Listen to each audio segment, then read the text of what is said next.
Today I'm going to be cooking my version of Guyanese catfish, and this is fresh catfish that I bought at the market, and I washed it with water and some lime juice and dried it a little bit so it's all fresh and ready for me to cook it. And here are all my vegetables that I'm going to be using. So I've got some really nice wiri pepper and some chili peppers cut up in small pieces. I've got one Roma tomato cut up in some chunks. I've got some garlic over here, some sour tamarind that I bought at the Korean store.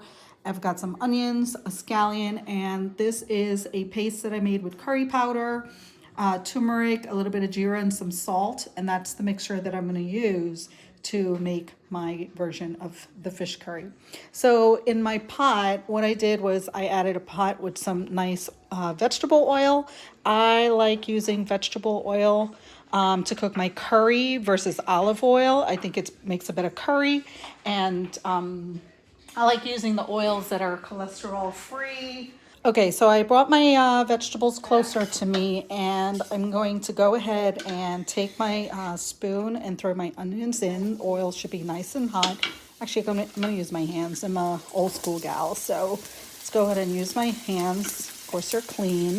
And saute my onions up. Oh, I love onions. The more onions, the better. I think it just gives your food such a great flavor, and it helps to absorb all of that nice curry paste, which I think is also great. And to my onion, I like to add some salt. So I'm gonna go ahead and just sprinkle on a little bit of salt to my onions and let that saute up really nicely.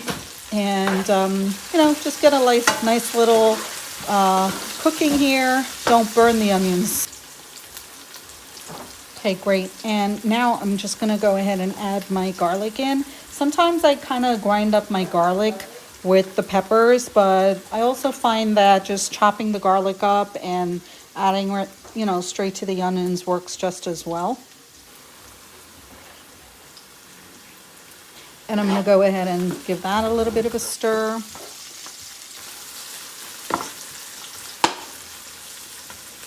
Nice. And just to let you know, in this pot, I've got some rice that's boiling. I bought this really cool pot that has a strainer attached to it on one end. So all you do is pour the rice directly into the pot of boiling water. Let the rice cook for 15 minutes or so. I use jasmine rice. I feel like I really love the flavor and the taste of jasmine rice versus like regular white or brown rice. And after, 15 to, 18, 20 minutes, depends. I guess you can feel your rice for softness, make sure there's no grain in there. And then you just strain your rice and set it on the side, and then you'll be ready, set to eat your curry once it's done. So it looks like the onions and the garlic are cooking really nicely. So I'm gonna go ahead and add my curry paste to this. So I went ahead and added the curry paste in, and I'm just gonna give it a nice little mix with the onions and let that cook down a little bit. I find that it's really nice to have these spices sort of, mix up really well together and kind of get their flavors all melded and cooking. Oh, smells so good.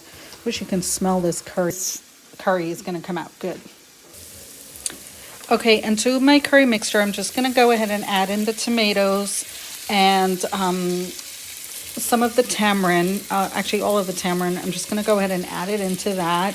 And I'm also going to throw in the peppers. I do love a spicy curry, and my kids love it too. So go ahead and add that in and let them kind of cook down a little bit. And I'm going to go ahead and get a cover this down for maybe a minute or so and let it kind of mix and meld together. So I went ahead and gave that a cover, and story about this cover, it actually didn't come with this pot, but there was a glass cover that came with it, and my daughter actually dropped it in and it broke the glass. So this particular cover is a universal cover that I got on Amazon, and it helps to, and it covers perfectly, and it helps to just kind of insulate all of the steam in there so that it can cook really, really well. Okay, so I went ahead and added all the fish in. I kind of added the fish in, kind of one level into the pot.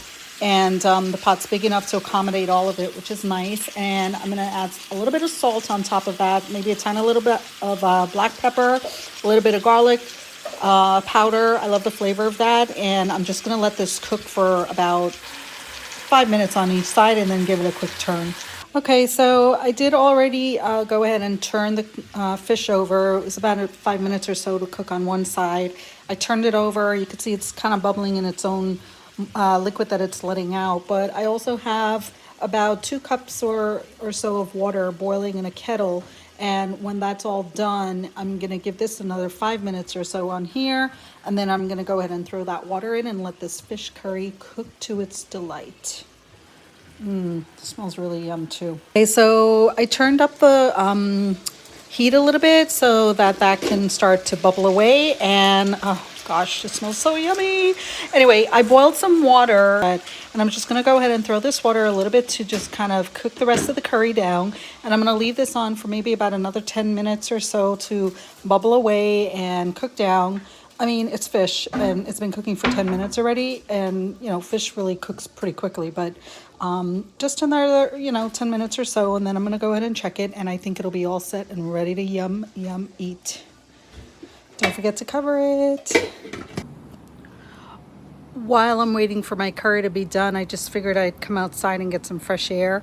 This is the jungle that is, and I basically have to cut these trees down. They're so overgrown from all the rain that we've had, and there's basically non-bearing banana trees and various different palms and birds of paradise trees. I've got like a whole mix of stuff going on in here, and that's my kitchen window where I was cooking in earlier, and my version of a Guyanese bottom house, even though, yeah, we're in Florida, but I really feel like I'm in Guyana when I'm here. I love Guyana. I miss it so much.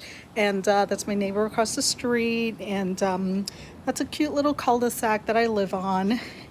So pretty and so relaxing, and the trees are gorgeous and I just love it here. And whenever I want to just kind of chill out, I hang out in my hammock over here. Okay, my fish curry is all done, and I actually threw some scallions on top of it, and I cut up some cucumbers with some salt and some pepper.